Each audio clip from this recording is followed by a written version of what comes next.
ادھر لطیف بیگم شدید جذباتی کیفیت میں تھیں۔ ان کے احساسات اپنی انتہا کو پہنچ چکے تھے اور وہ ایک گہری سانس کے ساتھ خود کو سنبھالنے کی کوشش کرنے لگیں۔ ادھر میں بھی اس کیفیت کی شدت کو زیادہ دیر برداشت نہ کر سکا اور تھکن سے نڈھال ہو کر لطیف بیگم کے قریب لیٹ بڈ پر لیٹ گیا۔ دوستو، اگر آپ چاہتے ہو کہ میں آپ کو ایسی ہی کہانیاں سناتی رہوں تو ایک سبسکرائب ضرور کر دیں۔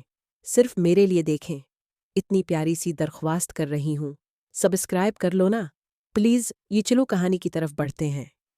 کچھ دیر دونوں اسی طرح خاموش پڑے رہے، پھر لطیف بیگم نے ہلکے سے اشارہ کیا تو میں ایک طرف ہو گیا۔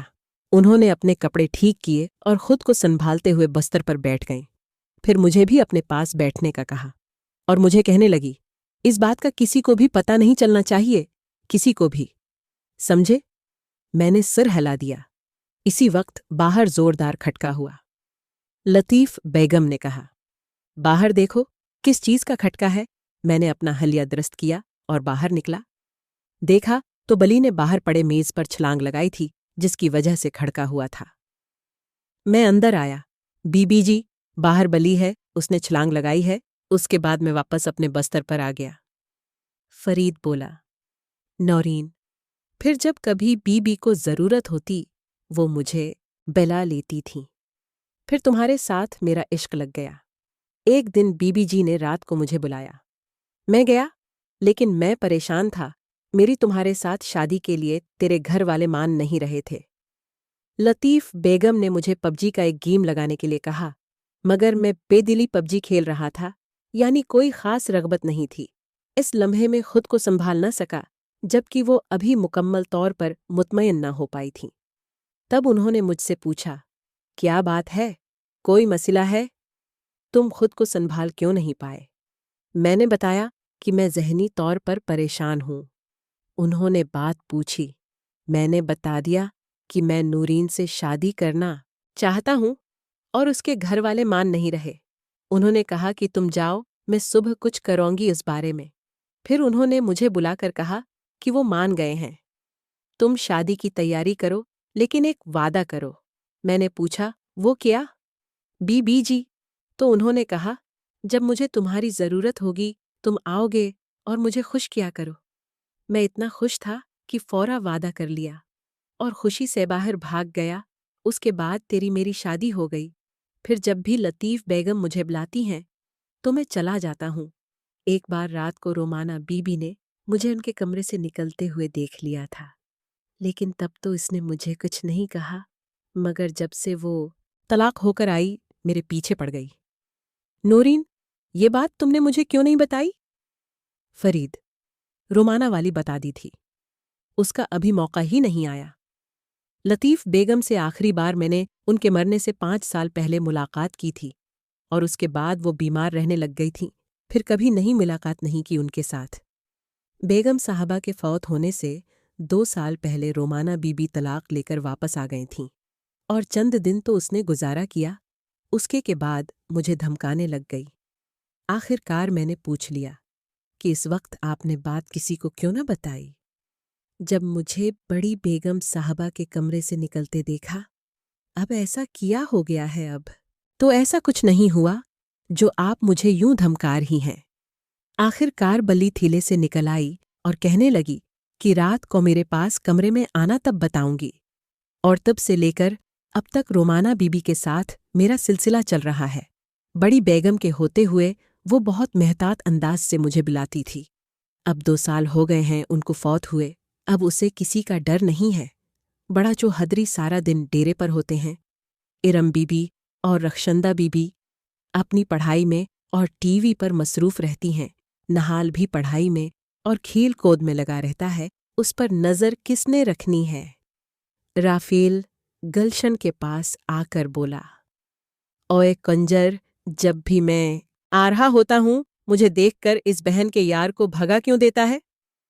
گلشن بولا، یار میں ایسا جان بوجھ کر کرتا ہوں کہ اسے ایسا لگے کہ جو بات میں اس سے کر رہا ہوں اس بات کا اور کسی کو نہیں پتا، ورنہ وہ اپنی بہن کو بتا بھی سکتا ہے کہ گلشن کے ساتھ رافیل بھی ہے، کہیں وہ سالی بدک ہی نہ جائے۔ رافیل چل، جو مرضی کر اپنی اس شادو کے لیے، پر یار بتا وہ کیسے مانے گی تیرے لیے؟ وہ تیرے سے 10-12 سال بڑی ہے، گلشن تو کیا ہو ہم نے بڑی چھوٹی کا کیا کرنا ہے، ہم نے تو آم کھانے ہیں، لینا ہے اسے بھی آم ملیں گے۔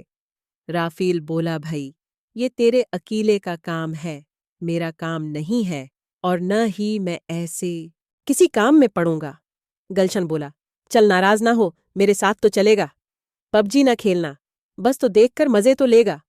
رافیل بولا، مطلب وہ مان گئی ہے۔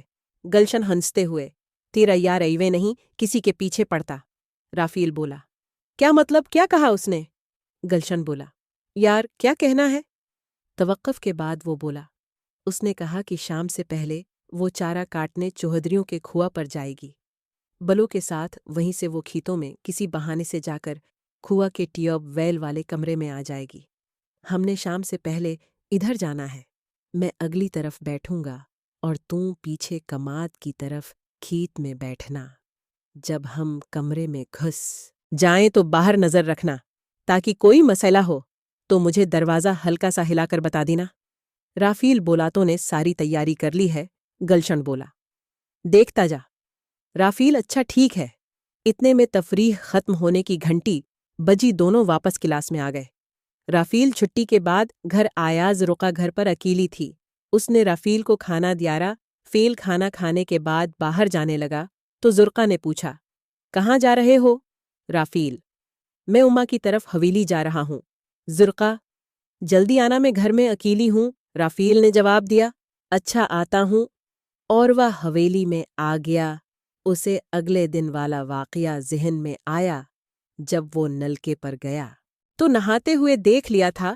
اس کا آج پھر دل کر رہا تھا کہ ارم چوہدری کو پھر دیکھے، مگر اسے پتا تھا کہ کھلے عام باہر نلکے پر کھڑے ہو کر کیسے دیکھے گا، کوئی نہ کوئی نلکے پر آتا جاتا رہتا ہے۔ اس سے پوچھ سکتے ہیں کہ کیا وہ یہاں کیا کر رہا ہے، اور کسی بہانے کے بنا تو نلکے پر رکھا نہیں جا سکتا تھا۔ اسے پتا تھا کہ ارم چوہدری اسکول سے آنے والی ہے، اور وہ روزانہ اسکول سے آنے کے بعد نہا کر کپڑے تبدیل کرتی ہے۔ چھوٹی رخشندہ چوہدری بہت سست طبیعت کی تھی۔ وہ ہمیشہ اسکول سے آنے کے بعد کھانا کھاتی اور سو جاتی۔ وہ نیند کی بڑی شیدائی تھی۔ رافیل سب سوچتے ہوئے حویلی آ گیا تھا۔ وہاں آ کر پتا چلا کہ تینوں بہن بھائی آج اسکول گئے ہی نہیں، کیونکہ ان کی چاچی اور چاچا کافی دنوں بعد ملنے آئے ہوئے تھے۔ وہ سیدھاما کی طرف چل پڑا۔ نورین اس وقت دوپہر کی روٹی کا انتظام کر رہی تھی۔ گاؤں کی باورچی کا ماحول تھا۔ رومانہ چوہدری نورین کے پاس چارپائی پر بیٹھی ہوئی تھی اور باتیں کر رہی تھی۔ رافیل کو آتا دیکھ کر چپ ہو گئیں۔ نورین بولی، ہاں ادھر کیا کرنے آیا ہے؟ اس نے کہا، ماں مجھے پیسے دے، میں نے دکان سے چیز لینی ہے۔ نورین نے کہا، ٹھہر جا، گھر جا کے دیتی ہوں، یہاں میرے پاس نہیں ہے۔ رومانہ نے اسے اپنے قریب بلایا۔ رافیل اس کے پاس چلا گیا۔ انہوں نے اپنے دوپٹے کو ایک طرف کیا اور کپڑوں میں رکھے ہوئے پیسے نکال کر اسے دے دیے۔ عذرا بولی، چاچی ساتھ ہی بھی دے دو۔ چاچی نے وہ بھی دے دیا۔ رافیل چپ چاپ کھڑا دیکھ رہا تھا۔ وہ دونوں چیزوں کے بارے جانتا تھا۔ اکثر اسکول میں دوسرے لڑکے اور گلشن ایسی باتیں کی رہتے تھے جن سے دن بدن اس کو آگاہی ہوتی جا رہی تھی۔ عذرا نے اسے دیکھا تو دونوں چیزیں اٹھا لیں اور چادر میں چھپا لی۔ پہلے اس نے رافیل کو دیکھا نہیں تھا۔ چاچی بولی، عذرا سا تو کیوں استعمال کرتی ہو؟ ابھی تک تمہارے ہاں اولاد نہیں ہوئی، اس بارے میں بھی سوچو۔ عذرا بولی، چاچی پہلے کبھی نہیں لیا، آج لیا ہے، اسے خارش ہو ای حیاور، وہ مجھے نہ پڑ جائے۔ چاچی بولی، اچھا، اور وہ وہاں سے چلی گئی۔ رافیل نے کھانے کی چیزیں لیں اور آہستہ آہستہ کھاتا ہوا واپس آ رہا تھا کہ اسے شاد وہ ہاتھ میں کپڑا اور درانتی لے کر چوہدری کے کھوا کی طرف جاتی نظر آئی۔ رافیل کو پتہ چل گیا کہ شادو کسی سے ملنے جا رہی، ورنہ اتنی دھوپ میں کوئی بھی چارہ کاٹنے نہیں جاتا۔ رافیل غیر محسوس انداز میں اس کے پیچھے چل پڑا۔ وہ اپنی دھن میں جا رہی تھی۔ آگے کماد کی فصل تھی، درمیان میں کھالا تھا جس سے پانی گزار کر کھیتوں کو لگا تے وہ سو کھا پڑا تھا۔ شاد وہ اس میں چل رہی تھی۔ رافیل اس سے کافی فاصلے پر تھا اور وہ آگے سے موڑ مڑ گئی۔ رافیل اس کے پیچھے موڑ مڑ رہا تھا کہ آگے کے منظر نے اسے رکنے پر مجبور کر دیا۔ شادو کی رافیل کی طرف کمر تھی۔ رافیل رکھ کر چھپ کر اسے دیکھنے لگ گیا۔ شادو کی رنگت ناگوری تھی اور نہ ہی سانولی، یہ درمیانی رنگت کی جوان لڑکی تھی۔ اس کے ڈگیا ایک متناسب لڑکی کی طرح تھے، مگر رافیل کے لیے یہ منظر ہیجان خیز تھا۔ شاد اس سب سے فارغ ہو کر آگے کی طرف چل پڑی۔ رافیل بھی دبے پاؤں اس کے پیچھے پیچھے تھا۔ شاد وہ کنواں پر پہنچ گئی۔ ٹیوب ویل والے کمرے کا دروازہ کھلا تھا۔ گلشن وہاں پہلے موجود تھا۔ وہ شادو کو دیکھ کر بیٹھا رہا۔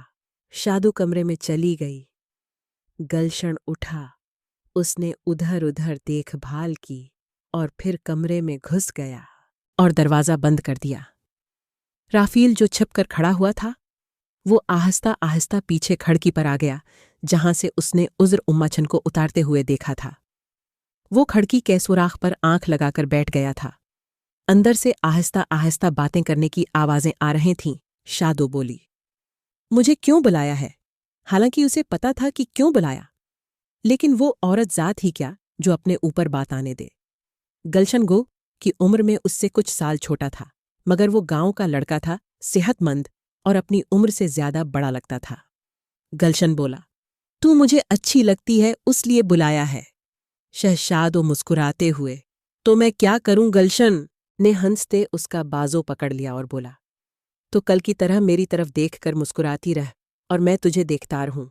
شادو مسکراتے ہوئے، آیا وڈا عاشق اپنی عمر دیکھتے میر ولوی و یک۔ گلشن بولا، دل ہونڈا چاہیدہ جوان عمرہ اچکی رکھیلا ہے۔ شادو بولی، بڑیاں گلاں آندیاں تینوں، کدی کسی کڑی دے نیڑے لگاوی این، میں تیرے توں کنی وڈیاں پتاوی آئے۔ گلشن بولا، تیری میری عمرہ وچ چوہدری نہالتے عذر مچھن نالوں زیادہ فرق تے نئے۔ شادو ہنسنے لگی۔ ادھر رافیل بھی باہر کھڑا ان کی باتیں سن رہا تھا۔ چوہدری نہال اور عذرا کا نام سن کر وہ بھی چونک گیا تھا۔ شاد وہ بولی، کیا مطلب یہ تو کیا کہہ رہا ہے؟ گلشن بولا، چوہدری نہال اور عذر اماچن کا عشق مٹکا چل رہا ہے۔ شادو بولی، تجھے کس نے بتایا ہے؟ گلشن بولا، میں نے خود نہیں دیکھا ہے، کل وہ عذرا کے گھر آیا تھا اور کام کر کے گیا ہے۔ گلشن نے اسے لیٹا دیا اور خود اس کے پاس آ گیا۔ شاد او تو نشیلی آنکھوں کے ساتھ اس کو تک رہی تھی۔ گلشن نے آم چوسنا شروع کر دیے۔ شادو اس کو آم چوستے ہوئے دیکھ رہی تھی۔ گلشن نہیں، اس کو مت ہاتھ لگاؤ۔ گلشن نے ہاتھ روک دیا۔ شاد او بولی، نہیں، یہ نہ کھیل نہیں کھیلنا چھپانے کی کوشش کرنے لگ گئے۔